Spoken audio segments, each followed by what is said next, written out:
If you walked into a room today and you came face to face with Beyonce, would you be able to confidently have a conversation, or would you freeze? And in case you don't like Beyonce, just anybody you consider a role model, if you walk into a room today and you were face to face with them, would you be able to talk to them confidently? Or would you be so shocked and speechless that you wouldn't be able to say anything? You don't have to be an extrovert to be able to talk to anyone confidently. It's about understanding the value that you bring to conversations and knowing how to tap into that unique value. If you need more help to build your confidence muscles, then you need to check out my free ebook on how to become your most confident self in 5 days. It's linked in the description. So today I'll be sharing 5 tips that will help you to talk to anybody effortlessly. Know that you have value and understand what that value is. Being in the same room with people you respect is all the proof you need that you have value to add. You would not have that opportunity and you would not be in that place. No matter how coincidental it looks for you to be in that room, you're there because you deserve to be there. So that awareness alone should make you confident enough to be able to speak. Another way to ensure that you can talk to anyone confidently is to become an interesting person. If you're a person who reads a lot of books, who exposes yourself to a lot of new experiences, who has a very wide and open perspective of the world, you're very likely to be an interesting person because you have a lot to say in conversation, and you're open to hear other people's experiences, you're open to other people's opinions. You're less likely to be jaded, you're less likely to be closed-minded, you're less likely to believe that there's only one way for people to be. So if you're an interesting person, naturally, have you ever just been in a room with somebody and you can just tell by the way they carry themselves, by the way they have conversations, by the way they just coast around the room, how fluid they are in that room? You can tell that this person there's something special about this person. And usually those people are people who are students of the world. They're people who travel as much as they can, and even if they can't physically travel, they travel with their minds by listening to podcasts, by learning another language, by watching movies from different eras, listening to different kinds of music, by making sure that they're well read. The most interesting people in the world are the people who are well read. I mean, I'm partial because I love books, but if you read more, you will be an interesting person. And somehow, just because you have all of this knowledge about seemingly random things. I remember a friend of mine, and we were talking about, I think it was around a Jewish holiday, and he was struggling with saying Mazel Tov. And I said, oh, Mazel Tov. And he's like, how do you know that? I'm a student of the world. And so I can have conversations with people from everywhere because I've been open to different experiences. I've been open to different types of knowledge. And it just makes you a more interesting person. When you're an interesting person, you can talk to literally anybody on any level of life because you're just fluid. So be an interesting person. Don't just be on social media reading gossip blogs and just all you know is about celebrities. Open yourself up to different cultures. Know what good morning is in German just because. Okay, just learn different cuisine. Learn about cuisine from Tunisia.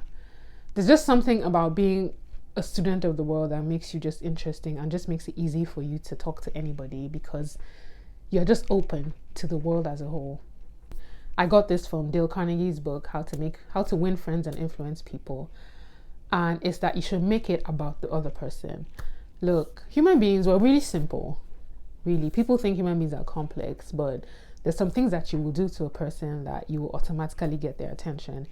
And when you turn your attention onto the other person, when you make them feel like they're special, when you affirm them, when you praise them, when you play to their, not necessarily their ego, because that seems like you're just kissing their butt, but when you show genuine interest in people, when you care about them, when you ask them about their family, ask them about children, ask them about their partner, ask them about their dreams, their goals, you get the best out of people. You can even see them instantly light up by the fact that you care enough.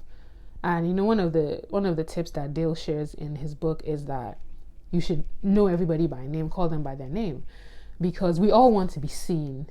We all just want to be seen, and it doesn't matter on what stratosphere or what level of life the person is. The fact that you care about them. I was having a conversation with my friend recently, and there was somebody she wanted to be her mentor, and I said, this is somebody who used to be my mentor. And how did I get in? There's some little things that were going on in her life, tiny things. They didn't cost a lot of money. She's a wealthy person and she's a successful person. But successful people also have challenges, and they're not big challenges, but they're small things, just little irritating things here and there. Now, what did I do for this mentor of mine? She had an issue with her website, and I knew somebody who could fix that website. And I told him to fix it, and I paid him. Now, that money wasn't a lot of money. It wasn't a lot of money to me, or it wasn't a lot of money to her. But that was the problem I solved for her. And one or two other things that I did, and somehow just, she didn't need my money, and I wasn't trying to bribe her. But by caring about her and by helping her solve these little irritating problems, somehow she just naturally gravitated towards me, because it was obvious that I cared about her and I wasn't just there to take from her. And so when you shift your attention to focus on people, when you care about them, when you're concerned about them, when you prioritize them. When I told my friend, care about this person, the more successful a person is, the less likely there are people who genuinely care about them. I remember that I wanted to get a job somewhere, and I had gotten the introduction to the person who was going to give me the job, but like the job wasn't certain yet. And I just read up on him and read up on his life, and I was genuinely interested in everything he had achieved. And so when we started to talk, I told him, oh, I read that you did this, I read that you did that, and I got the job. Now, I wasn't trying to con him into giving me the job. I was genuinely interested in him, and because of that, the door opened.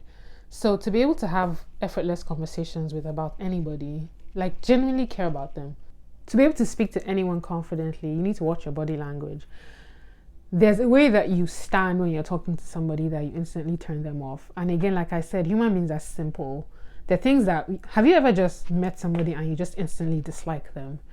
You might not know why, but it's possible they did something. Maybe they crossed their hands like this. Maybe they just did something that just immediately put you off. It was maybe like a psychological thing or just something they did with their body. You don't know why, but you just dislike them. So human beings are very simple. And if you prop yourself up, if your body language is healthy and strong and confident, if you're standing tall, as cliche as it is, if you give a firm handshake, if you maintain eye contact, which is hard for me because I'm from like a conservative country where people believe you shouldn't look people in the eye because it's rude. So I have to be teaching myself this. So watch your body language. Don't close yourself off. Don't hang limp. Don't slouch. Don't look bored, because if you want to be able to talk to anybody confidently, you have to actually be engaged in that conversation, which means you have to be all in. So you can't be looking bored and then be looking everywhere and be talking to the person.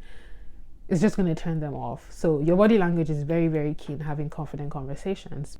And finally, to be able to have confident conversations with about anybody, dress your best. Or as there's this quote that used to annoy me so much, dress the way you want to be addressed. Now, dress your best, not just because of how people treat you when you dress better, because like it or not, people treat you better when you dress better, but because of how it makes you feel. Again, to be able to talk confidently to anybody, you need to feel confident. You need to feel good about yourself.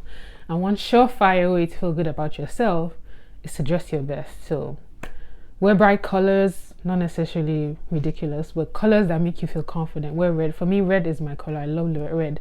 And if I'm going somewhere where I know that I need to feel the best about myself, I'm definitely going to be wearing red, even if it's just my lipstick. So dress your best. Dressing well is guaranteed.